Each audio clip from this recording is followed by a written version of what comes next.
Huh? Welcome back. This is Billy with Coach Dooley's List. And once again, if you're enjoying these coaching videos, please like and subscribe to the YouTube page and also follow along on all of our social media platforms. Hold up. Wait a minute. We got to have a timeout. Come on in here. This is Billy Dooley's 50th anniversary, 50th video. We got to have a little set to right quick. You ready? You see if you can do it. Boom! Start it. I can't. Keep going. Come back. Come back. You got to stop. Ready? Oh! That's going to be a lot to clean up. Woo! Congratulations, man. I'm very proud of you. This is awesome. Yeah. You're stuck in the vent. That's more All right. than I realized was going to happen. As always. And we got the bell, too. Perfect timing. I think we set the alarm off. All right. So we are here. Like Coach said, this is our 50th interview. I cannot believe I've been doing this forever, and now we're covered. You're more covered in it. But somehow I got the worst in. But we are here with a good friend of mine, Coach Paul Pierce at Mill Creek. My pleasure. I am awesome so to see you about this. Yeah. Yes. So look, we always jump right into it. Tell everybody about your coaching journey and how you ended up here today. Like everybody, I mean, you pray doors are open and you're smart enough to walk through the doors. And, you know, I got an opportunity. Coach Warman hired me to be the 9th grade baseball coach at Collins Hill in, I guess, 97, 98. My senior year. Senior year. And so Billy Dooley was a senior at Collins Hill when we started. So this is kind of full circle. This is awesome to see what he's doing and how he's carrying on, you know, the game and helping, you know, lack of a better word, young people get started or old people get started in a new career. You know, I've been blessed to be around a lot of good people, and you know, names that just pop in my mind. Like I said, Coach Warman gave me an opportunity. Coach Farron hired me in football. Well, we had a blast. I mean, we had an absolute blast, and went through and just a lot of great people just poured into me and poured into helping me figure out how to handle situations and how to coach and how to deal with things that they don't teach you in school. And you know, you come out and you think you know everything, and probably one of the most important things to know is what you don't know, and lean on people around you that do know, that's been there. And you know, so just kind of cut my teeth doing that, and then got an opportunity to be the head baseball coach at Collins Hill in 03, I think, yes. 03, 04, something like that. Coaching. And Billy Dooley was on staff, and man alive, I mean, just great times. We had a blast with Mike Marshall. He was the guy that knew what we didn't know, you know, and that was scary because you know, one of the things he always said was a bad plan's better than no plan. That's true. So we just got started there and continued working with baseball and football and working aside, you know, Billy Wells. I mean, so many people just a blast to be around. And then you took over the softball program. Finally, after several years, I coached you into coming over. And so then I decided, you know, I mean, let's go see what softball's got to handle. I had 3 boys, and football and Sundays are just, you know, just a job. It's a job that you got to take time out of your family to interrupt your family to go coach football, and I wanted to see my boys grow. And so it just worked out that you were the coach, and I came and helped you. And man alive, how awesome was that I was always scared of the girl sports. You know, a lot of people say, you know, who wants to coach girls? Those girls had more competitive nature and more spirit than a lot of the guy teams we coached. I mean, they knew what they were after. Your first year, a lot of those girls would have kicked you in the mouth. Yes, I'm telling you. I mean, how dare you try to tell me it's just softball or whatever? I mean, they were after. I mean, they knew what they wanted, and they were not going to settle for anything less. Yeah. And we were fortunate to win it that year. And you'd won it in 9, we won it in 10. And then one of us decided, you know, the grass is always greener. One of us decided to go somewhere, and I became get married. Get married. Make family decisions. That's right. It's all about family. Oh, yeah. And that's why we got our helper here today. And he's fired up with our Ray shirt.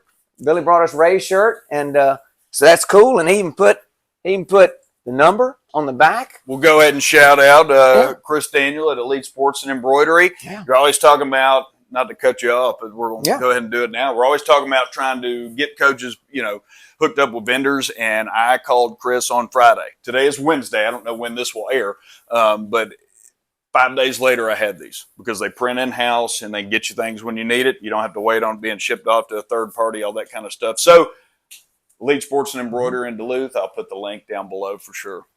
Chris's wife played for us. Yes. At Collins Hill. And another great player. Mm-hmm. And I mean, that's what it is, but just relationships. And, going through and I stayed at Collins Hill to my boys. We got an opportunity. Coach Doug Jones at Mill Creek called me and said, I need you to sit down.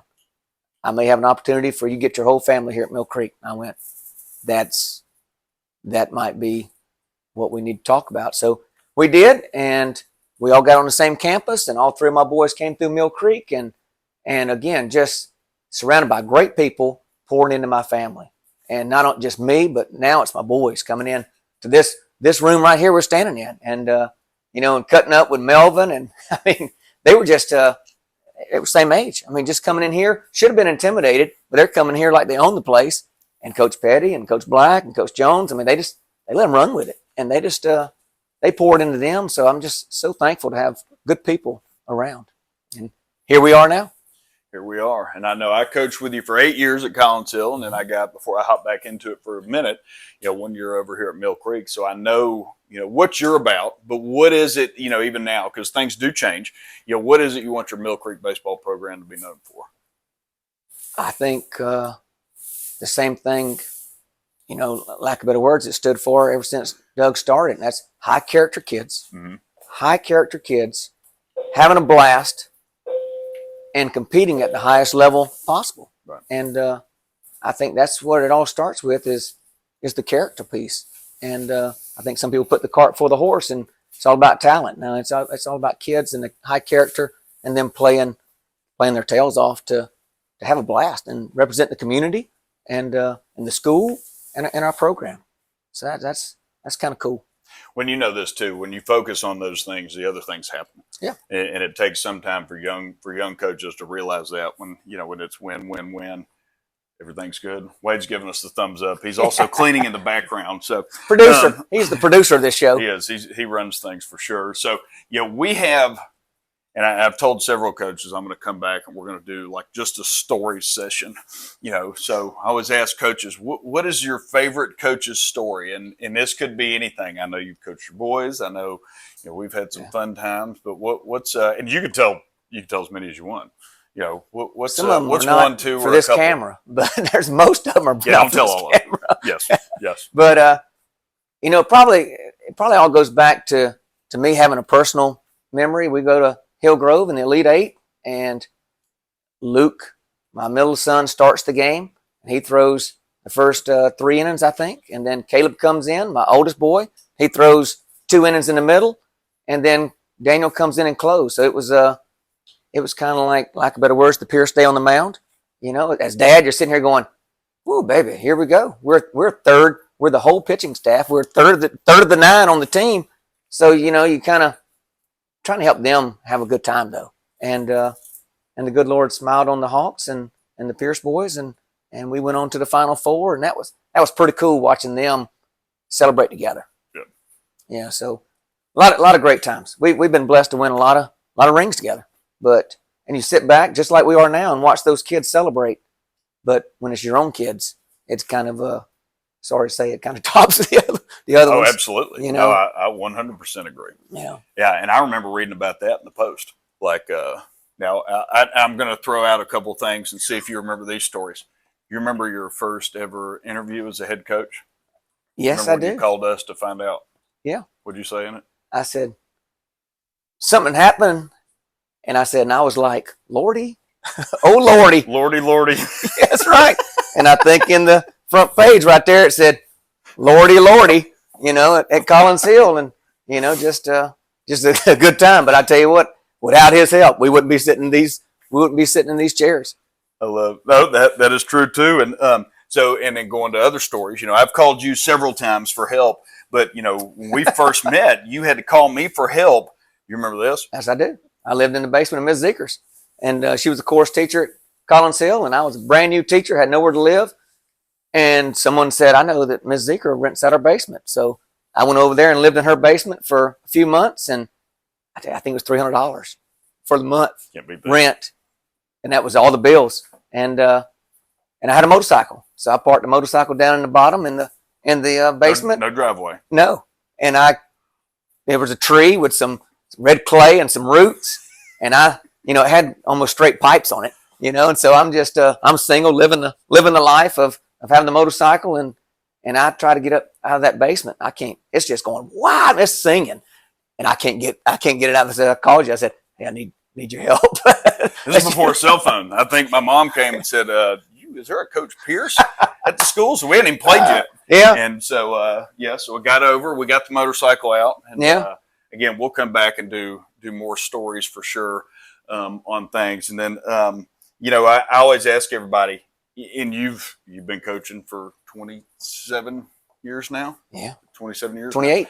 Now. You have several players who've gone on to become coaches, some head coaches, some that, kind of followed us at Collins Hill. So if any of them ever did come to you, or even if they did now, that advice might change. What advice would you give somebody who thinks they want to become a head coach? I think, kind of what I said at the beginning, you got to surround yourself with good people. Yep. Surround yourself with good people. Get some people in there that know, one of the first guys I called was Coach Buck at Parkview, who knew the way. And I said, Coach, I want to take you to eat. And we had several sessions. And we still talk to this day about situations going on, whether it's in the clubhouse, whether it's on the field, whether it's, anything that you just lean on people that's been there, done that. And I think there's so many people that don't know what they don't know, that they think they have all the answers. And that's probably was me too. But we were so lucky to have, Marshall and Coach Farron and Coach Sherrill and Tiller, even, just to tell us, hey, we tried that, it didn't work, or right. Be careful, and be smart enough to listen to them. And then, as Marshall told us the first day, I told him, here's how we're going to do stuff. I said, what do you think? And he made me feel so good. He goes, a bad plan's better than no plan. And I said, are you saying it's a bad plan? He goes, no, I'm just saying a bad plan's better than no plan. We'll jump on board and go. And we did. And we tweaked stuff as we went, and we all make, decisions we wish we could go back and change, but everything's in the heat of the moment and that kind of stuff. And you try to run the program. I would tell anybody to run the program the way you'd want it run if your son was in it. And what I mean by that is, it's not all about wins and losses. You know that every kid's out there giving you his best. And if not, you shouldn't have put him out there. But that kid's doing the best he can, and just love on them and guide them, direct them, push them. But at the end of the day, have their back, and it's all about the relationships. And I've had my boys have come home and been so upset thinking it was their fault we lost. I go, buddy, there's 8 other guys out there with you. One person in baseball can't win or lose. You just walk that guy if he's that good. So, it's, so just keep it real. And like I said, try to treat people, have rules set up, and try to follow those rules.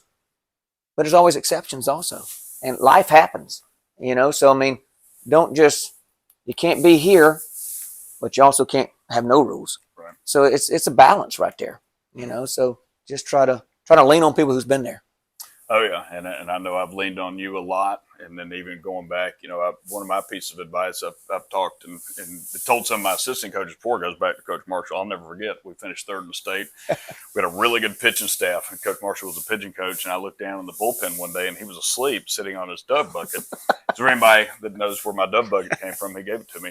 And so I threw a ball, just hoping to hit him in the foot, roll down there, wakes up, and he goes, what? And I said, what are you doing? And he said, I'm just trying not to coach him down to mediocrity. That's right. And that, you talk about overcoaching. And as a young coach, for me, I had to hear that, because this, you gave me the JV, and it's like every 3rd pitch, it's like, I got to call something. Yeah.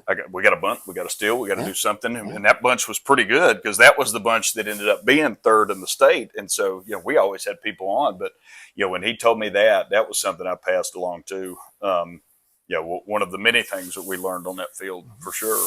All right, so we did this the other day. It's the first time. I didn't tell you we were doing this. Did you watch the one that came out today with Coach Batchelor and Coach Tolbert? I did. I watched some of it. Yeah. The whole? Did you see the end? Did you get to the rapid fire? No, I did not. All right, so here's not get rapid fire. So I'm just going to ask you a question. First thing comes to mind. Tolbert was not rapid. So, all right, so a couple things. All right, some of it might be inside stuff that only me and you know, and the viewers, I'm sorry. If you want to know about it, call me. His lips are sealed. Yes, I might not tell all of it. All right, so going, this is all of the coaching career, anything else. Where's your favorite place to go and play? Not at home.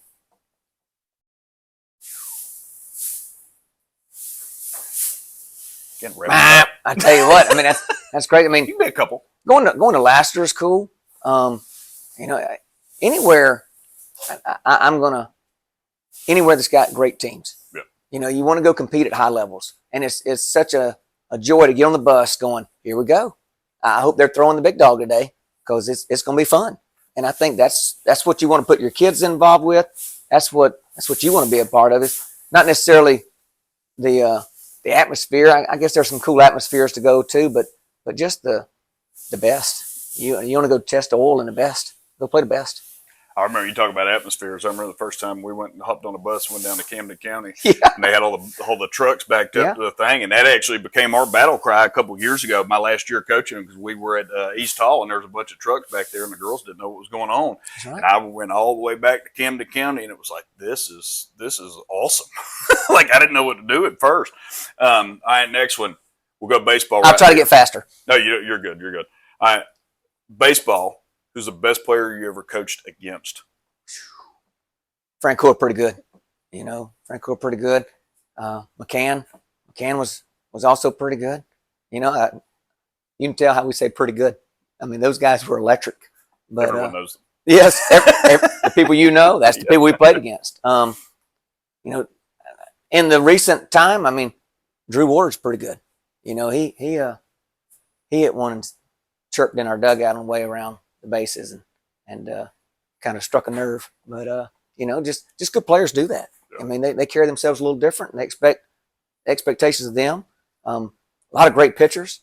I know that this program went and saw Wheeler play, and they said it was a man with boys. So he was a dude. Yeah. The one I only saw him pitch a couple innings was in the All-Star game. If anybody remembers the name, Isaiah Fronenberger. And he was such a joy to be around. Oh, he was. He's fired up, left-handed, and threw the fire out of it. And you would not, when he walked up, you went, "That can't be him," and just threw. He just smiled and shook his head. And the catcher from Mill Creek was our catcher. We didn't know anything about him. We asked Bowler and said, "Hey, how's it going to be?" He goes, "I think we'll be okay today." And we were. He was pretty good. Yeah, those boys were good. Now, softball. Who's the best player you ever coached against? Hannah Adams was really good. I got the opportunity to coach against her. Okay, and then coach with her. Okay, I wasn't going to count. She was a good player. I mean, she made 2 errors, and all the time you ever saw her. We tried to strike her out, and that was not possible. Yeah. I mean, she just didn't strike out. Yeah. What is your favorite part of coaching? Just one thing, just off the top of your head. What's your favorite part? Watching kids do things they didn't think they could do. Yeah. I mean, just you work with them, and I think there's some doubt in everybody's mind. There's doubt going, I can't do this. You got to get over that, and you got to turn past the page and go, what if today's the day I can? And that's get over the fear factor, and the fears of what might happen, what might not happen, and just go play and get your hair down and play, and just watching kids that probably have a little bit of fear and being careful to let their hair down and do something, and you kind of go, yeah. That's cool. I remember one of our softball players crying at second base after hitting a double off the girl that was really, really pretty good at North.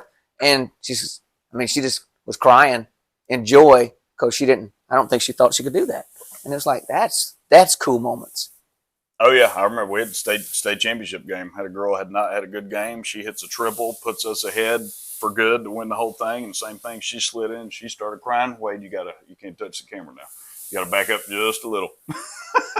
Can't give motion sickness. Come on, producer. And all right, a couple more. What's your go-to ballpark snack? Peanuts, probably. Peanuts. Peanuts. All right. And I had some empty ones, so I didn't fill them in. We got distracted today. Well, I thought we had a great day. All right. And then the last thing I always have, I don't want to forget this. The big thing with the website is to hook coaches up with vendors. I always say I have not done a good job of promoting the website. That's why I do the videos, although I enjoy them. It is to get people to know about the website. So the reason Coach Dooley's List does these videos is to point you back to the website. Please check it out if you need anything. That's not just for baseball, softball, dirt, technology, uniforms. It's not just uniforms either. Anything that is in your budget that you need, the goal is to have something there. Windscreens, tarps. Again, I'm saying all baseball, softball stuff, but I think they spend a lot of the money. So anything. So who is your favorite vendor you've ever worked with that you would refer to somebody else?